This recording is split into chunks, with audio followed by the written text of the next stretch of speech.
What I found is developers have a reputation, like everyone thinks they're trying to screw people. They're going to take advantage of the community. So here, it didn't help me a lot, but I was like, let's meet with the county planning people. Let's meet with each department. It helps, sort of break down some of the barriers. You don't hide behind an email or a computer, and you tell it like it is.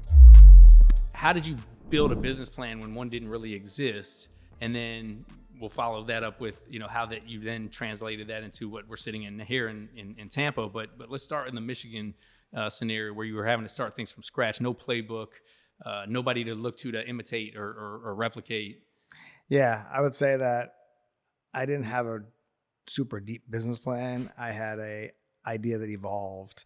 I'm always like, say you're going to do this and do it step by step. And I was pitching a grand vision, but I didn't have all the pieces and parts figured out yet. In Michigan, nobody would invest in this. I literally finally found one guy to do it. And that didn't work out so well because he wasn't a great partner. But here, luckily, because of the success of Michigan, I was able to raise capital very, very easily. And now it's been hugely successful and they got their capital back. So I'm working on other projects. So it's easier to raise capital once you have the track record, obviously. Again, like I said earlier, it's just the grind. You slog it out and you figure it out. And each day it's like, a lot of my friends, have sports analogies. I'm not a sports guy at all. So I just say like, you got a lot of barriers in front of you and I just knock down each barrier. Like when someone says like, here, you're not going to get this zoned. I'm like, all right, let's deconstruct. What is the zoning process here in, Michigan? I thought was hard. Tampa was 1,000 times harder. Tampa, Hillsborough County, very challenging. It hasn't had a lot of development like this. As soon as you say racetrack, everyone runs for the hills and is like, this is crazy. You're out of your mind. You're in an area that was undeveloped, didn't have utilities. And it's just like you take each step and then you meet with people face to face. My big thing is like, what I found is developers have a reputation, like everyone thinks they're trying to screw people. They're going to take advantage of the community. They're going to, get bribes and there's bribes and kickbacks. And I'm like, I never saw that in Michigan when I did the project. So here, it didn't help me a lot, but I was like, let's meet with the county planning people. Let's meet with each department. And it helps, sort of break down some of the barriers. Didn't really help here per se, but you put a face, you don't hide behind an email or a computer and you tell it like it is. I told them, this is what I know, this is what I don't know, and I need your help. So I always say like, this stuff is not rocket science. So many entrepreneurs you find that they're just shady and they're always like scamming people.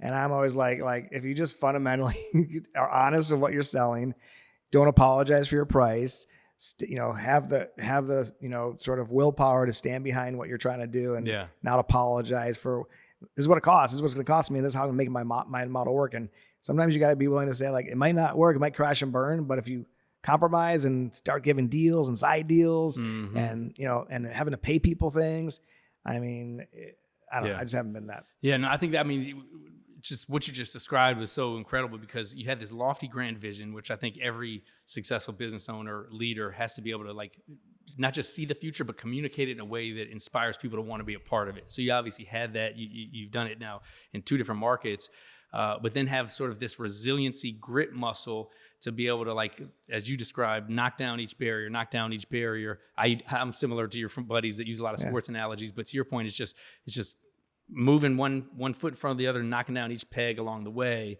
And then to your point, also just being authentic and being honest and also being visible, right? Yeah. Like you said, I make the mistake sometimes of being the keyboard warrior that's just firing off a text or firing off an email. It's very easy to do that and get complacent along those lines. It's uncomfortable to have to go stand in front of somebody and, answer the firing squad of questions that they're firing at you and do it with a smile and peaceful. So I think those are all these intangibles that you just described that is simple to describe, but not easy to ultimately do with consistency over time, right? Yeah. It's like also like when I know you speak a lot, and when I speak at events, my kids always say like, every time you speak, it's a completely different story. I mean, it's your story, but it's different. You don't have any notes. And I go, I've lived the experience. I don't need notes.